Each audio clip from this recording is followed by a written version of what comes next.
bienvenue sur ma chaîne YouTube Noéane Pepper. Je regarde mes notes.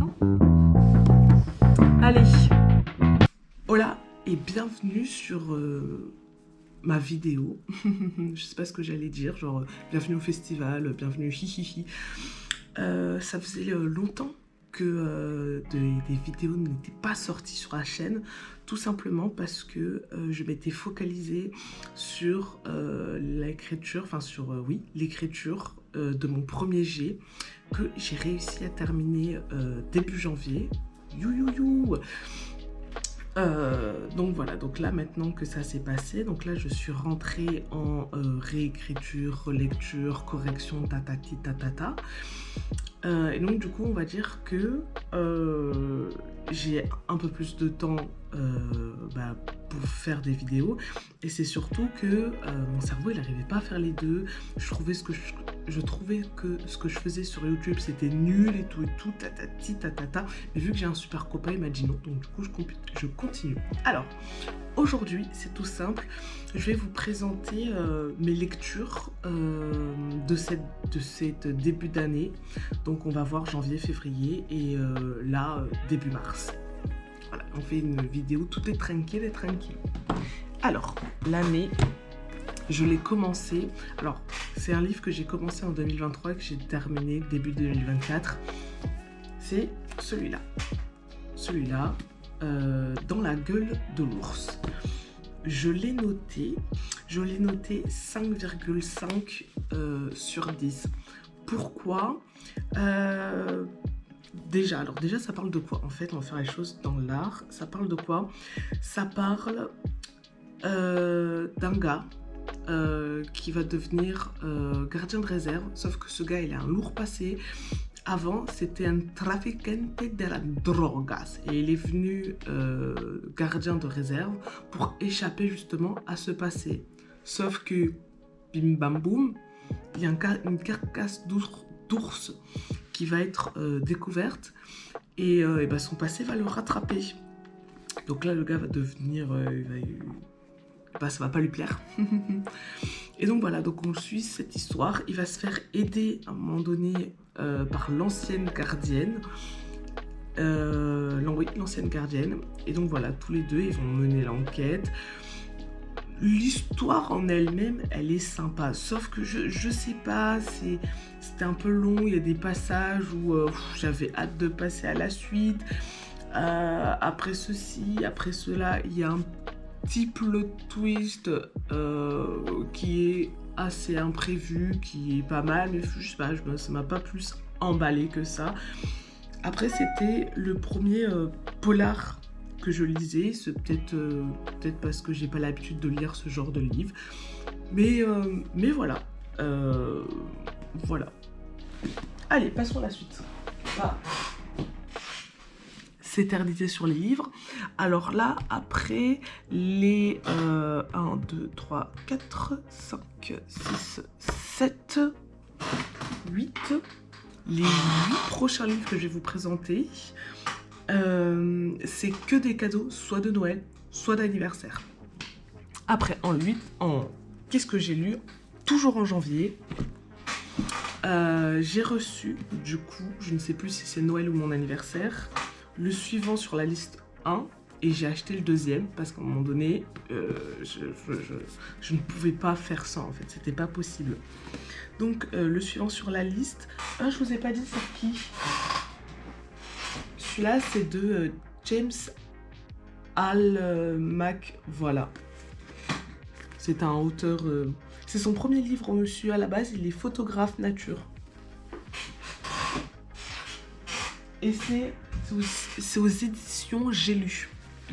Donc, le suivant sur la liste de Manon Fargeton, une de mes autrices préférées, aux éditions Rago, voilà, allez, me jugez pas. C'est l'histoire de 5 jeunes. Je vais vous lire le résumé parce que là, il est simple. Isia, Morgane, Timothée, Samuel, Nathan, 5 adolescents aux dons exceptionnels, 5 adolescents épiés, menacés, traqués. 5 adolescents qui doivent découvrir le secret de leur origine s'ils veulent survivre. Voilà, et donc là, dans le deuxième tome, ça se passe 3 ans plus tard. En fait, à la fin de celui-là, boum, ils se voient plus, ils sont éclatés un peu de partout. Là, ils se retrouvent et ils sauvent le monde. Voilà, donc c'est un roman jeunesse que j'ai adoré. Vraiment, je les ai tous les deux, je les ai dévorés. Voilà, j'ai adoré, c'est simple, je les ai notés combien? Attendez. 8,5 chacun. Voilà, là je viens de voir, je l'ai lu en 3 jours le premier et je pense 3 jours le deuxième, quoi. Donc voilà, ils se lisent assez facilement, c'est des romans jeunesse, il y a beaucoup de suspense, il y a beaucoup de... genre on a envie de savoir, on est pris dans le truc, quoi. Donc voilà, très très sympa. Après j'ai lu La Petite Bibliothèque de l'Espoir. Il faut savoir que tout ce qui est librairie de Téhéran, la bibliothèque de l'Espoir, il y a la bibliothèque de... je sais plus comment ça s'appelle ce livre, mais tous les livres qui ont un petit nom sympathique comme ça et qui parlent de livres et de bibliothèque, j'adore. Voilà. Donc, la petite bibliothèque de l'Espoir de Kate Thompson. Voilà, aux éditions Poche City. Voilà, exactement. C'est un roman qui se passe à Londres en 1944, donc en pleine guerre. Et en fait, c'est tiré d'une histoire vraie. Ils ont fait un abri anti-aérien dans un métro, sous un métro à Londres. Ils se sont réfugiés dedans et ils ont organisé une vie comme à l'extérieur, dont cette petite bibliothèque qui va être... on va le voir dans l'histoire, je ne vais pas tout vous dire, donc cette petite bibliothèque. Et donc du coup, on suit l'histoire de la bibliothécaire, de son assistante et des gens qui vivent autour. Et voilà. Et alors, ce livre, il m'a beaucoup énervée. Parce que à cette époque-là, il faut savoir qu'une femme qui lit, bon, c'est moyen. Si elle lit des livres si elle lit des livres de la romance, ces choses de trucs-là, ça peut leur donner envie aux femmes. Alors on n'est pas trop d'accord et on va essayer de interdire aux femmes de lire. Donc là, c'est une femme qui lit du coup on va dire des genres un peu interdits pour les femmes, donc de la romance et trucs comme ça, et en plus elle tient une bibliothèque, donc vraiment le combo parfait pour énerver messieurs, d'accord. Et donc du coup voilà, donc on voit un peu cette histoire de cette petite bibliothèque, très très sympa, vraiment à un moment donné. À un moment donné, oui, c'est touchant. Voilà, c'est touchant. On a envie que ça s'en sorte. On a envie que la guerre s'arrête. On a envie que les vilains monsieur dedans, ils arrêtent de dire que la lecture, c'est pas pour femmes. En fait, à un moment donné, on est où? Parce qu'à un moment donné, s'il n'y avait pas eu ce genre de bibliothèque, genre là, actuellement, je pourrais pas tenir un livre dans ma main et vous faire et vous expliquer si j'ai aimé ou pas le livre. Surtout les livres que je vous présente, genre... c'est des livres, vous voyez, qui pourraient donner envie, parce qu'ils disent que, oui, il y a certaines femmes, à cause de la lecture, elles trompent leur mari, elles quittent leur mari, mais c'est des maris, ils sont violents. C'est à un moment donné, voilà, le pouvoir des mots, les amis, le pouvoir des mots. Voilà, donc, non, vraiment, très sympathique. En plus, ça parle pas que de guerre, mais c'est là où on se rend compte... vraiment ce que c'est d'avoir peur, quoi. Après, nous passons avec le dernier livre que j'ai lu. Ça aussi été un cadeau. 1000 baisers pour un garçon. Alors bien évidemment, tous ceux que j'ai pu demander en version collector ou relié, je l'ai fait parce qu'on sait que ça coûte des pesos et que c'est joli. Regardez comme il est tout mignon. Je vous le montre. Il est tout mignon, donc là... des petites pétales de cerisier. Hop, là on a, j'ai déjà oublié comment il s'appelait, Ruth. Et là on a Poppy. Voilà, j'ai eu un petit bug. Voilà, et tout mignon. 1000 baisers pour un garçon de Tillicol. Je sais, alors je risque de déformer toutes les prononciations. Hein, de Hachette Roman. Voilà, voilà. Donc, c'est tout mignon, tout plein. Ça m'a fait pleurer, ce livre. Donc, mais le truc, c'est que sur BookTok, j'ai été spoilée d'une violence, je m'y attendais pas. Moi, je pensais tout simplement... Enfin, j'avais vu des vidéos passer sur ce livre et je me suis dit, ah ouais, tiens, il a l'air sympa et tout et tout. Je l'ai lu, je me suis dit, mais les gens, quand ils ont fait des recommandations, en fait, ils m'ont expliqué tout le livre, ils m'ont spoilé. Ces bâtards. Donc, du coup, oui, voilà, je lisais le livre et je savais déjà d'avance ce qui allait se passer à cause de BookTok. Donc, les gens de BookTok, je vous en veux. BookTok, c'est un grand sujet. On en parlera peut-être dans une vidéo à part. J'ai plein d'idées de vidéos. Je vous le dis. Donc, 1000 baisers pour un garçon. Ça parle d'amour, ça parle de jeunesse. Voilà, ça parle... du coup, j'ai pas très envie de vous spoiler aussi. Mais en fait, en gros, c'est un garçon, une fille, un lien qui s'est tissé en un instant et solidifié pendant 10 ans. Un lien que ni le temps, ni la distance ne peuvent casser. Un lien qui durera toujours. Du moins, c'est ce qu'il croyait. Voilà, ça c'est le résumé. Je vais pas vous en dire plus, parce que si je vous en dis plus, je pense que je vais vous spoiler. Donc ça va s'arrêter là. Mais sachez qu'il m'a fait pleurer. J'ai lu ce livre, Trembler, 10 histoires criminelles vraies et flippantes. Faut savoir que moi, par rapport à ces histoires-là, je suis une flippette, d'accord? Et bah, une fois que j'ai fini de lire ce livre-là, j'ai recommencé à faire quand on était petit, à regarder sous les lits s'il n'y avait pas un tueur en série qui se cachait dans notre maison. Voilà.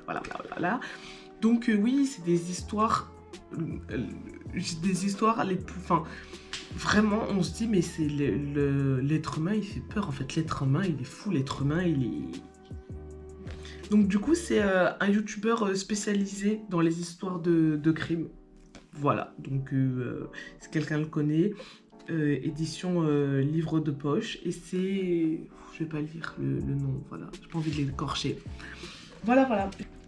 Après, j'ai lu ce livre de Manon Fargeton, Tout ce que dit Manon est vrai, aux éditions Pocket. Alors en fait, du coup, ça parle d'une jeune fille, Manon, qui écrit des bandes dessinées, qui écrit et dessine des bandes dessinées. Un jour, elle va dans un... Merde, comment on dit? Un endroit où il y a tous les... Pas une foire aux livres, une... Ça se passe même à Montreuil, là. Oh, comment ça s'appelle? Un endroit où lecteurs et lectrices se rencontrent, d'accord? Si le nom me revient, bah, je vous le dirai. Elle va là-bas, près de chez elle. Elle rencontre ses autrices préférées. Elle leur demande une dédicace. Et là-bas, elle rencontre aussi un éditeur, enfin un gars qui travaille dans l'édition et qui s'occupe des éditions de BD. Donc elle, au culot, elle lui envoie un mail. De là, ils commencent à se parler, peut-être un peu trop. Et de là, on va suivre ce qui va se passer entre ces deux personnes. Donc voilà, un peu de la même manière que La petite bibliothèque de l'espoir, ce roman, il m'a énervé, il m'a dégoûté. Parce que, comme vous vous en doutez peut-être, la relation entre les deux, c'est pas la plus saine du monde. Et donc du coup, voilà, il y a plein de choses où je me dis mais comment c'est possible d'écrire des choses pareilles, horribles, parce qu'elle a écrit elle l'autrice, hein, parce qu'en fait, du coup, on voit aussi plein d'échanges par mail, et ce monsieur, ce qu'il écrit des fois dans ses mails, c'est juste à vomir en fait. Je vais m'arrêter là parce qu'en fait, je sens que je vais vous spoiler ce qui s'est raconté, enfin ce qui se dit dedans. Et donc voilà. Donc du coup oui, ça parle d'emprise, d'emprise, voilà, d'emprise. Donc voilà, je vous le remonte. Et je l'ai pas noté beaucoup. Comme ça je l'ai noté. Je l'ai noté 3. Parce que vraiment, tout le long du livre, j'étais là en mode mais c'est pas possible. Après voilà. Et là maintenant, on arrive au dernier livre que j'ai lu en février. Mon coup de cœur de cette début d'année. Si quelqu'un dans les commentaires dit que ce livre est nul, je supprime le commentaire. Je veux pas savoir, je veux pas lire, je veux pas... Voilà. Attendez, je vais l'enlever aussi de son truc parce que je vais vous montrer comme il est beau. La nuit où les étoiles se sont éteintes. Voilà, voilà. Regardez comme il est beau. Aussi un cadeau là qu'on a demandé. Regardez sur les côtés comme il est beau. Waouh. Regardez derrière. Waouh.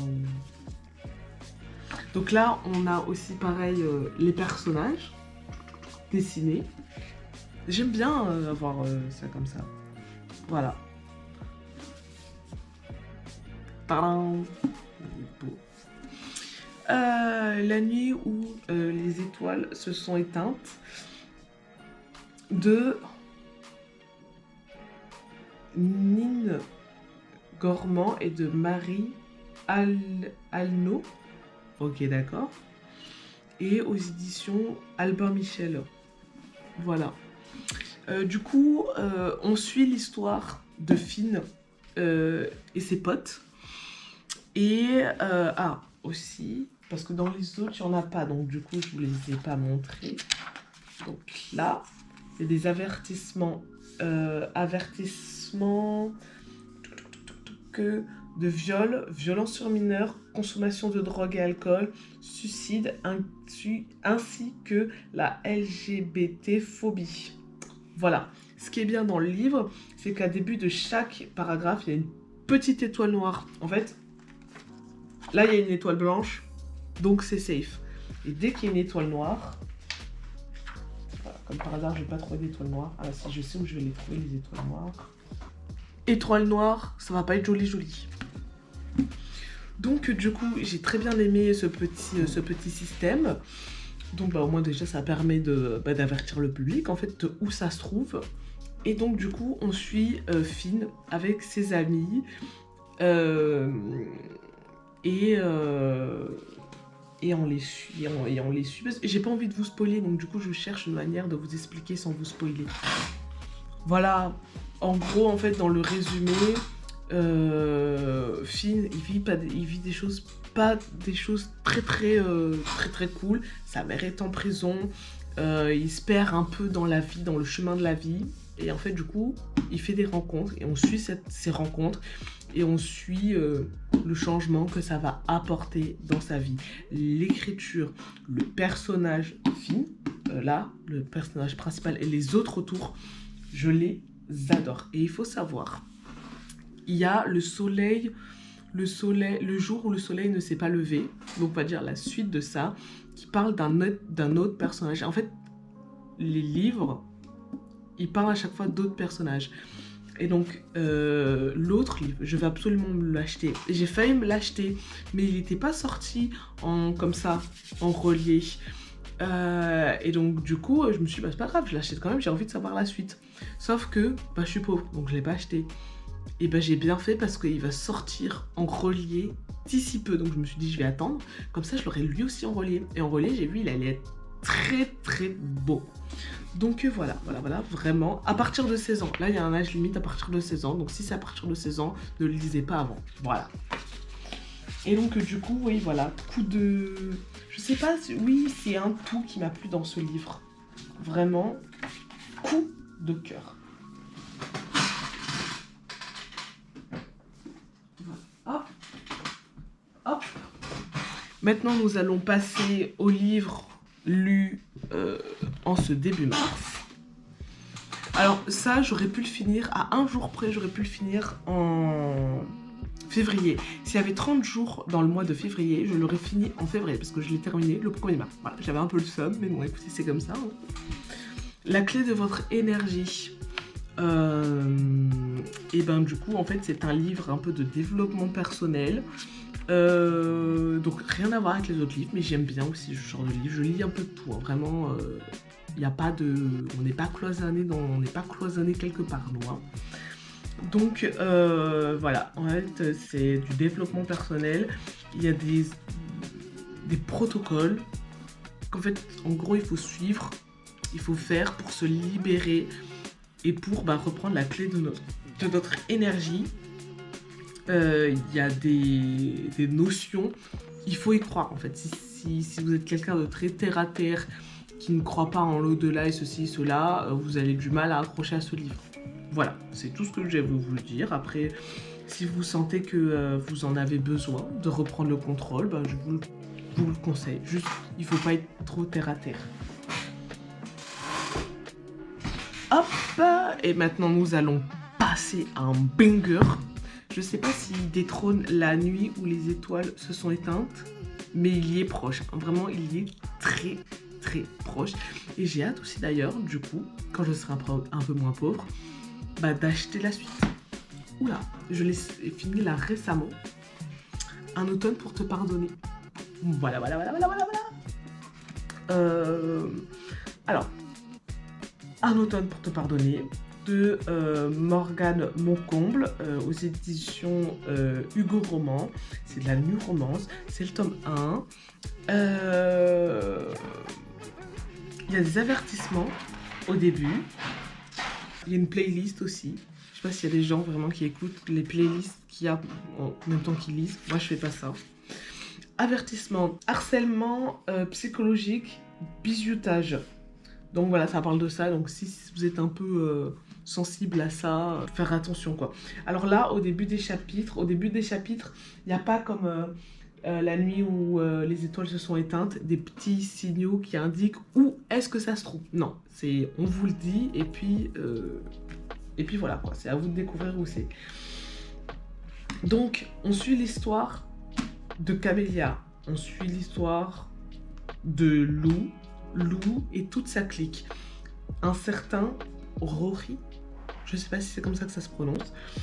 Voilà, Lou et Rory sont du camp des méchants, Camélia du camp des gentils. Rory, il va mourir. Et c'est Lou, son meilleur ami, qui va être accusé. Et Camélia, elle, comme une grosse folle, elle va aller le défendre. Moi, personnellement, des gens qui m'harcèlent, je ne vais pas les défendre. Hein. Elle s'est dit, oui, je vais aller le défendre, comme ça, il va être à mes pieds, comme ça, nanana. Donc, un peu esprit de vengeance, vous voyez ce que je veux dire? C'est un petit enemy to lover, je trouve. Personnellement, il y a des gens sur BookTok qui m'ont dit non, c'est pas une to lover, pas trop. Mais, un petit peu quand même, un petit peu. Donc voilà. Le plot twist, par contre, c'est un banger. Accrochez-vous. Moi vraiment, quand j'ai lu le truc, j'étais en mode excuse me. Genre mon cerveau il a bugué, qu'est-ce que je viens de lire? Et après, tout le reste du livre, j'étais en train de lire. Je me suis dit, mais il se fiche de notre gueule. Voilà, il se fiche de notre gueule. Il y a des gens sur BookTok qui m'ont dit, oui, je l'ai vu arriver à 250. Genre, il y a des gens, ils l'ont vu arriver le plot twist. Mais je sais pas comment ils font. Moi, j'ai pas vu arriver le plot twist. Vraiment, chapeau. Non, vraiment, j'ai bien aimé. Il y a des scènes de smut. Scènes de... rapport illicite, voilà, pour ceux qui savent pas ce que ça veut dire. Donc voilà, si ça vous dérange, voilà. Et en fait, Camélia, elle a des potes, et après on va suivre les histoires de ses potes. Et donc le livre 2 qui est déjà sorti, c'est Un hiver pour te résister. Après le livre 3 qui devrait donc du coup sortir mars. Un printemps pour te succomber. Et le livre 4 qui devrait sortir en juin, Un été pour te retrouver. Et là du coup, le livre que je suis en train de lire, qui est aussi un cadeau d'ailleurs. Cadeau de Saint-Valentin. Mais bon, il savait que je les voulais absolument et que je les voulais absolument. Enfin, voilà. De Philippe Boxo, c'est un médecin légiste qui raconte ce qu'il voit en tant que médecin légiste. Les morts ont la parole, des éditions Kenes. Voilà. Et donc, il m'a offert celui-là. Il m'a offert celui-là, parce que lui aussi, il adore. Et je lui ai dit, bah, quand je les aurai lus, tu pourras les lire. Je l'ai même pas encore lu, il est en train de le terminer. C'est quel genre de trahison, ça? Alors, je suis en train de lire celui-là, du coup, je suis oui, pratiquement à la moitié. C'est très intéressant. Et je trouve que comparé à Trembler, il fait moins peur. Mais comme je vous ai dit, moi je suis un peu une flippette. Mais il fait moins peur, je dirais même qu'il fait un peu rire. En fait, voilà, il explique ses trucs, il explique de façon assez amusante. Alors, comme il dit au début, il rit de la mort, pas des gens qui sont morts. Ça paraît évident. Mais voilà quoi. Donc, en plus, il dit une phrase que j'aime bien, il faut sourire à la mort avant qu'elle nous sourisse. Voilà, j'ai bien aimé, c'était très marrant. Donc, j'en suis à la moitié, j'ai hâte de le finir.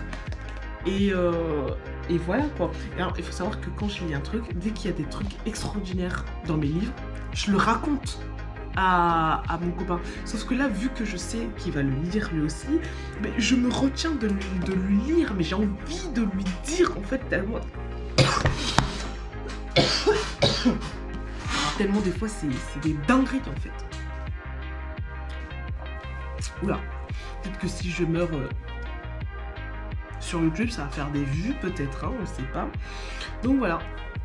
Donc après, une fois que j'aurai fini de lire ce livre, est-ce que je lis de suite le suivant ou est-ce que j'en lis un autre d'un autre genre et après je lis le suivant? Je ne sais pas, je ne sais point, mais en tout cas, je pense que je vais le finir là, fin de semaine. Donc voilà. J'ai une petite vidéo assez sympathique. Où là je suis rentrée un peu plus en profondeur par rapport aux vidéos que je fais sur TikTok. Donc voilà, et puis on va reprendre doucement le rythme des vidéos YouTube. La prochaine, elle sera peut-être dans une semaine, peut-être dans 2 semaines, on ne sait pas. Toujours dimanche à 16h. Et voilà, on se dit à plus dans le bus, les potes à la compote.